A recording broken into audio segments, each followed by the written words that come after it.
96.7 KCAL rocks. It is time to talk a little sports with our guy, Pep, because, man, just like we said, a lot has happened. Pep. Well, here's what's happened. The Dodgers are now just 2 wins away from capturing another World Series title. They are up 2-0 on the New York Yankees in the Fall Classic. Game 3 is actually tonight in the Bronx, so it's back on the East Coast now after the Dodgers did what they were supposed to do, and that is win the first 2 games of the series at Dodger Stadium in LA. Man, it was a crazy couple of games, especially that game 1, which was a walk-off grand slam by Freddie Freeman. Man, it's already been a crazy World Series, and we'll talk about Ohtani in a second, but it's been crazy already. Very dramatic fashion for him to pull off basically the Kirk Gibson, like on the day, on the time. 36 years later, it was very wild to see that. I actually was unable to see the beginning of the game because I was at a flag football game, but everyone there is huge Dodger fans. And I mean, they pretty much thought they were going to lose the game, of course, just like everyone else. And the eruption happened at our flag football game because on everyone's phones, it was like, walk off, walk off, walk off, Freddie Freeman. It was like, wow. Dude, it's funny you say that, Patrick, because on Friday night, I was at the Colton High School football game. Same scenario. On the sideline, Dodgers were down by 1. Everyone on the sideline was watching on their phones. And, there's a lot of, Dodger fans locally, a lot of Dodger fans in Colton. As soon as, Freeman hit that walk-off grand slam, people were screaming across the stadium. And literally in the neighborhood where Colton High School is, there were fireworks going off in every direction. It was like everyone was waiting for that moment. They had their fireworks ready. All these Dodger fans were ready. It's like the whole community just erupted at once. It was insane.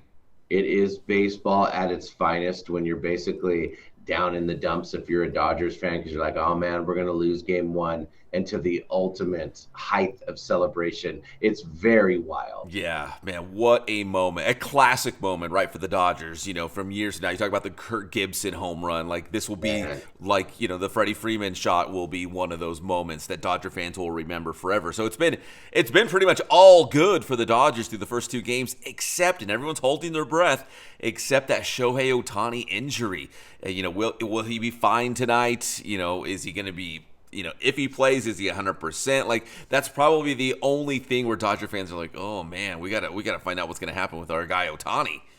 I heard it's a partial separation of the shoulder. I have dislocated my shoulder, so I mean, if I have any experience on that, it sucks and it's very painful and it takes a lot of power out of that shoulder. And on him, it's the trailing shoulder. What will matter? Thank goodness it's not his throwing arm, but that's not really the problem this year. Anyways, how is it going to affect the most amazing swing in baseball, right? Yeah, if he's not 100%, do they not run him out there? Do they let someone else, take his spot in the order? That's going to be a big decision for Dave Roberts now. So we'll see what the Dodgers do. But really, that's been the only thing. And I know, game 1 was Freddie Freeman. Game 2, yes, the Dodgers won, but everyone was talking about the Ohtani injury and how that's going to affect the rest of the series for the Dodgers. I mean, from what we're hearing, it sounds like he's going to play. He's going to give it a shot at least. Yeah, I mean, this is the World Series, right? This is what you play for. So if you can, tough it out, as they would say, then I think you got to do it. So we'll see what happens with Ohtani and the Dodgers. Game 3 tonight in the Bronx. Oh, boy. Oh, here we go. All right, to the NFL. We were talking about Freddie Freeman, popping off that grand slam on Friday night in Game 1 of the series, everyone going nuts. This was the football equivalent, I guess, and it was our guy, Jayden Daniels from Cajon High School, starting QB1 for the Washington Commanders. The Hail Mary touchdown at the end of the game to beat the Bears 18-15. He did this with a rib injury, so he wasn't even 100%, but he still played, and he still came up with the biggest moment of the weekend across the NFL. Absolutely. And how about, how long he has come. I mean, he was known as just a runner. He couldn't throw the deep ball. He threw that from the 35. Yes. I mean, he chucked that thing. And I don't know if you've seen the video, but number 29, his name is escaping me right now. Yeah, for the Bears. He's the one who tipped the ball. Before that, while the play is happening, he was sitting there taunting the crowd while the play is happening. He turns around and he ends up losing the game for him. Very ironic. as they say in internet land, if celebrating too early could be a video.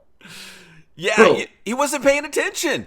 No. He was just taunting the fans. He was not even paying attention to the play. He just happened to turn around in time to be like, "Oh my gosh, here we go." And you're right. He was the guy who tipped it, and then the guy from the Commanders came down with it, and it was game over. So. And if you can learn anything, it's never turn your back on Jayden Daniels. No. Never. No, and you know what you bring up, it was a heck of a throw, but also the scramble to buy enough time to get that throw off was also impressive. Can you believe 13 seconds he bought with that scramble? Yes. That's an eternity to let his receivers get down there, and more importantly, have somebody just sit there and wait for the tip, and it worked like a champ. It sure did. So everybody was talking about that across the NFL. So awesome game for Jayden Daniels. And again, he was injured, still played, and still did that. So the legend grows for our guy Jayden Daniels.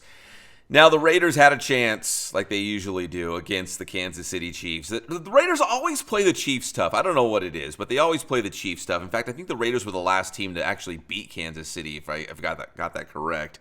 But the Raiders lost 27-20, so Kansas City is still undefeated at 7-0 on the season, the only undefeated team across the NFL. And in that game, quarterback Patrick Mahomes surpassed 30,000 career passing yards. He's the fastest quarterback to do that. He did it in just 103 games. So Patrick, on this Monday morning, a pep quiz, who was previously the fastest quarterback to get to 30,000 career passing yards? Man, that is a good question, dude. You don't don't look very far. Look right here in SoCal. I'll give you a hint. Is it Justin Herbert? I mean, it can't be. It has to be somebody else, right? It was your boy Stafford? Matt Stafford. He did it in 109 games, and Wow. Mahomes has done it in 103 to get to 30,000 passing yards. And actually, Travis Kelce finally had a game. He hasn't done anything really this year, and he had his best game of the season on National Tight End Day for the Kansas City Chiefs. They add DeAndre Hopkins, who got in the mix for sure. Kelce finally shows up. It makes you wonder, is Kelce just kind of saving his energy for the playoff run, for the three-peat pep?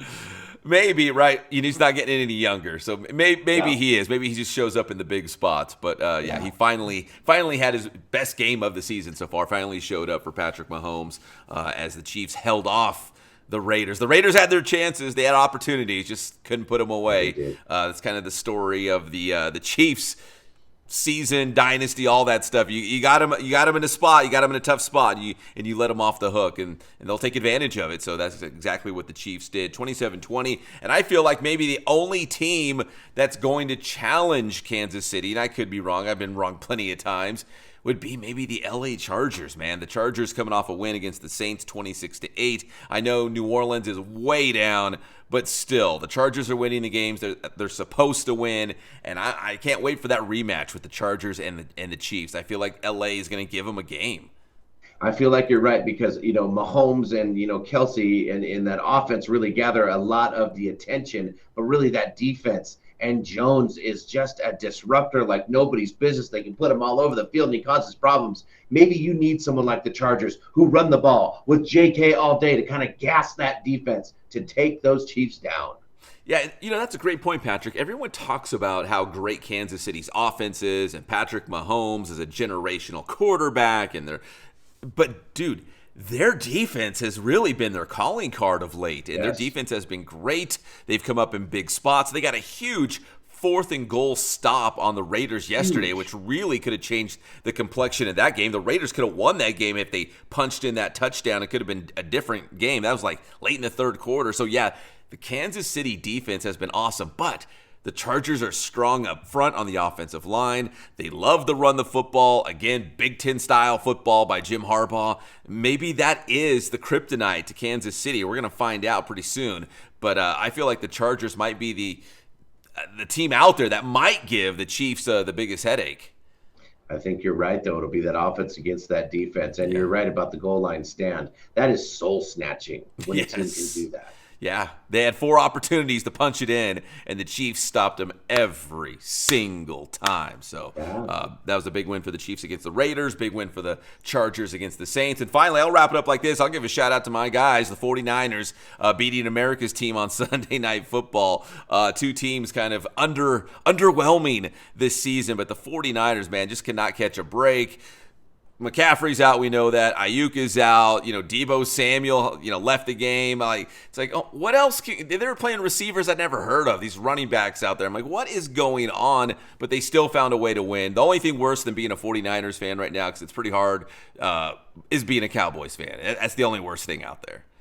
Yeah, the Cowboys, I thought they were dead for sure, and they started kind of coming back, Yeah. but then nope, of course, the 49ers are victorious. Just enough to get you excited, right? That's what the Cowboys do. Like, oh, you know what? We're not too bad. Maybe we'll win this game. And then they let you down in the end. That's what the Cowboys do every single time. Even with an undermanned 49ers team, they could not find a way.